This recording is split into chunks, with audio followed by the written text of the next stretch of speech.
Hello childrens, good morning everyone. So today we are going to learn another unit number 4, and name of the unit is My Elder Brother. तो बच्चों आज की इस video में हम पढ़ने जा रहे हैं यूनिट नंबर 4 और यूनिट का नाम है मेरा बड़ा भाई। बच्चों बहुत ही मज़ेदार ये स्टोरी है, please pay attention here. Now, first of all, you have to open your textbook and turn the page number 64. Now, another stage is keywords. बच्चों यूनिट को पढ़ने से पहले हमें उसके keywords अच्छे से जान लेना चाहिए. Let's see the first word is foundation. It means solid base. Foundation का स्पेलिंग थोड़ा बड़ा है इसीलिए उसे अच्छे से याद कर लेना बच्चों. FOUNDATION. It means solid base मतलब आधार. Next word is schedule. SCHEDULE. It means time table, ये तो आपको पता ही है. नेक्स्ट वर्ड इज ऐसे. ये भी आपको पता है, हम लोग इंग्लिश में क्या लिखते हैं, ऐसे लिखते हैं, गुजराती में भी ऐसे लिखते हैं, मतलब निबंध. Next word is idling. It means lazy also. And last word is mastered. It means skilled. कि जिसके पास कोई भी काम करने के लिए नॉलेज हो या स्किल हो उसे कहते हैं मास्टर. तो बच्चों ये सारे कीवर्ड्स आपको 5 टाइम्स अपनी नोटबुक में लिखने हैं. Now another stage is model reading. So you have to open your textbook and please pay attention here. Now please pay attention here. Look at the title My Elder Brother. तो बच्चों ये जो unit है, ये जो story है, उसके अंदर 2 भाइयों की बात की गई है. जो बड़ा भाई है उसे यहाँ पे भैया कहा गया है और जो छोटा है उसका नाम है मुन्ना. तो ये दोनों भाई के बीच में बहुत ही प्यार था और एक दूसरे के लिए रिस्पेक्ट थी. तो बच्चों ये स्टोरी में ये सिखाया गया है, ये बताया गया है कि जो हम टेक्स्ट बुक में पढ़ते हैं ओके वो तो काम का है ही, लेकिन हमारे जो बाहर के एक्सपीरियंसेस है उससे भी हम बहुत कुछ सीखते हैं. और ये जो स्टोरी है वो हमारे इंडियन हिंदी राइटर जिनका नाम है मुंशी प्रेमचंद ने हिंदी में लिखी थी ये स्टोरी. इसका इंग्लिश में यहाँ पे ट्रांसलेट किया गया है. जो हिंदी में जो स्टोरी थी उसका नाम है बड़े भाई साहब. तो चलो ये जो यूनिट है उसे 3 पार्ट्स में डिवाइड किया गया है, सीन 1, सीन 2 एंड सीन 3. तो आज की इस वीडियो में हम सीन 1 पढ़ेंगे. Let's start. Look at the page number 65. Scene 1. A hostel room. 2 brothers aged 9 and 14 years sitting at a study table. The elder brother Bhaiya is reading a book and the younger one Munna is drawing pictures of birds and animals. Scene 1 के अंदर बताया गया है एक hostel का room जिसके अंदर 2 भाई रहते हैं. एक की उम्र 9 साल और दूसरे की उम्र 14 साल है. दोनों ब्रदर स्टडी टेबल पे बैठे हुए हैं.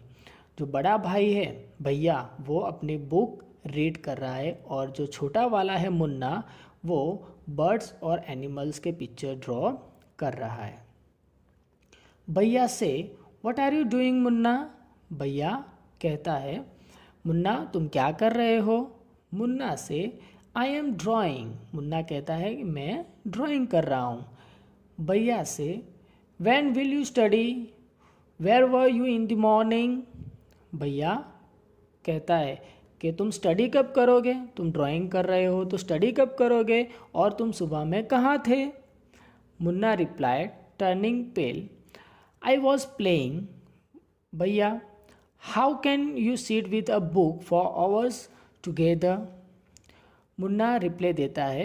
मुन्ना का जो फेस होता है वो फीका पड़ जाता है और रिप्लाई देता है कि मैं तो खेल रहा था भैया। आप घंटों तक ये बुक के साथ कैसे बैठ सकते हो?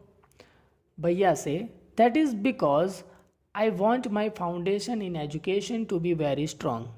If the base is strong then the building will stand firmly. Sometimes it takes me 2 years to do 1 year's work. भैया मुन्ना के जो क्वेश्चन का रिप्लाई देते हुए कहते हैं कि मैं अपना एजुकेशन का आधार बहुत ही स्ट्रॉन्ग बनाना चाहता हूँ।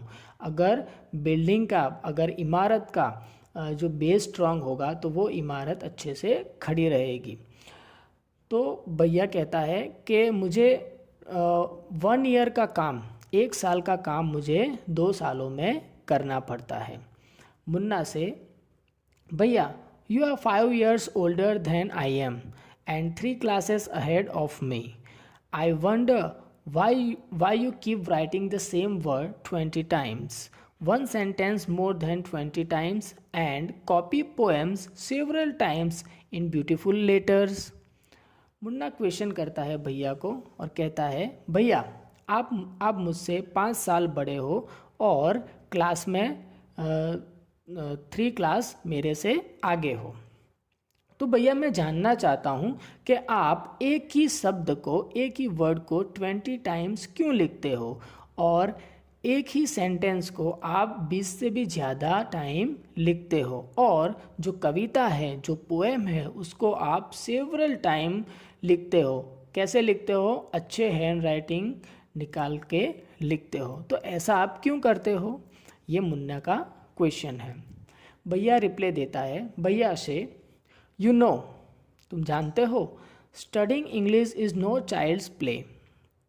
तुम जानते हो कि इंग्लिश पढ़ना कोई बच्चों का खेल नहीं है। One has to work very hard in order to learn the subject. अगर इंसान को कोई भी सब्जेक्ट पढ़ना है, लर्न करना है, तो उसे बहुत ही हार्ड वर्क करना पड़ता है। टू स्पीक और राइट इंग्लिश प्रॉपरली। अगर आपको इंग्लिश बोलना, अच्छे से बोलना है और अच्छे से लिखना है तो आपको बहुत ही मेहनत करनी पड़ेगी। उसके बाद है next line, a tremendous effort is required. तो उसके लिए आपको बहुत ही प्रयत्न करने पड़ेंगे, इफर्ट्स करने पड़ेंगे। But the moment you get a chance you run to the field, play marbles and fly paper kites और sit idling away with friends for fun. Can't you sit down and study? तो भैया उसे डांटते हुए कहते हैं कि तुम्हें जब भी मौका मिलता है तो तुम खेलने के लिए चले जाते हो, मार्बल खेलते हो, फिर आप काइट्स उड़ाने चले जाते हो और अपने फ्रेंड्स के साथ आराम से बैठ के बातें करते हो। क्या तुम थोड़ी देर पढ़ नहीं सकते हो?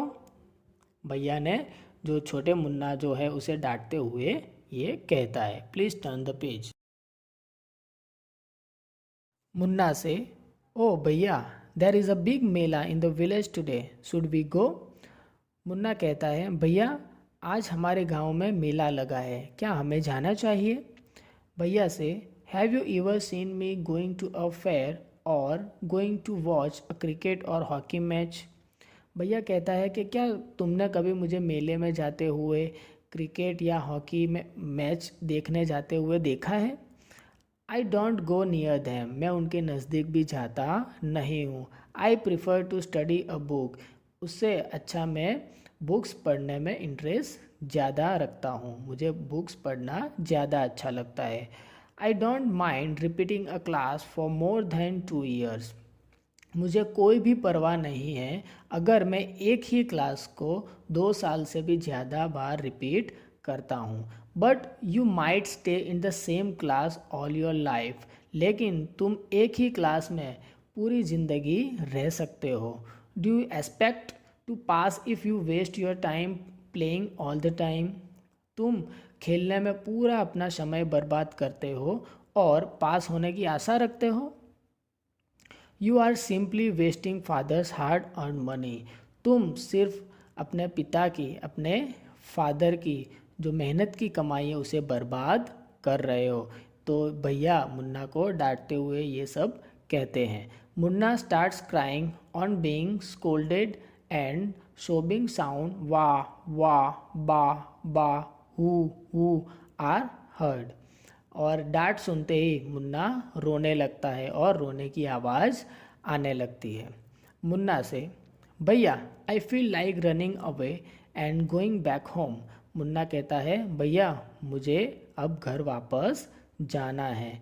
भैया से, now stop crying, put on a nice smile, look I will make a time table for you to follow, get up at dawn. भैया कहता है कि ओके अब रोना बंद करो और एक अच्छी सी स्माइल दो। देखो मैं तुम्हारे लिए एक टाइम टेबल बना देता हूँ जिसे तुम्हें फॉलो करना है। 6 AM wash your hands, have your breakfast and sit down to study. 6 AM को तुम्हें अपना हैंड वॉश कर लेने हैं, ब्रेकफास्ट कर लेना है और तुम्हें स्टडी के लिए बैठ जाना है। 6 to 8 AM आपको इंग्लिश पढ़ना है। 8 to 9 AM मैथ्स, 8 to 9 के बीच में मैथ्स पढ़ना है। 9 to 9:30 हिस्ट्री, 9 to 9:30 के बीच में आपको हिस्ट्री पढ़नी है। 3:30 PM then off to school. 5 to 6 PM grammar, half an hour for strolling. 6:30 to 7 PM English composition, then dinner. उसके बाद 8 to 9 PM translation, 9 to 10 PM Hindi and last 10 to 11 PM other subjects and then to bed. तो देखो बच्चों, जो भैया है उसके बड़े भैया है उसने मुन्ना को ये टाइम टेबल बना दिया है कि यही टाइम टेबल तुम्हें फॉलो करना है। Please turn the page. Munna से, but when is the time to play. Munna कहता है, लेकिन खेलने के समय का क्या। भैया से, play what is the need Munna. Munna कहता है, भैया कहता है, खेल उसकी क्या ज़रूरत है मुन्ना। मुन्ना से, oh I love the green fields, the gentle breeze, I want to jump up like a football, I like the touch and go and हुतुतुतु sound of the kabaddi and the hurry and flurry of volleyball pulls me like a magnet. As soon as I am on the field I forget everything. तो अब मुन्ना अपने experience के बारे में बताता है। कौन सा एक्सपीरियंस के जो खेलने जाता है वो। तो मुन्ना कहता है कि जब मैं हरे भरे मैदानों में होता हूँ और खुली हवाओं में होता हूँ और खुली हवा से मुझे प्यार है, मैं फुटबॉल की तरह कूदना उछलना चाहता हूँ, मैं कबड्डी के अंदर टच करके दौड़ना चाहता हूँ और हुतुतु की आवाज़ मुझे बहुत ही पसंद है। And the hurry and flurry of volleyball pulls me like a magnet. और जो वॉलीबॉल की भाग दौड़ है वो मुझे मैग्नेट की तरह अपनी ओर खींच रही है।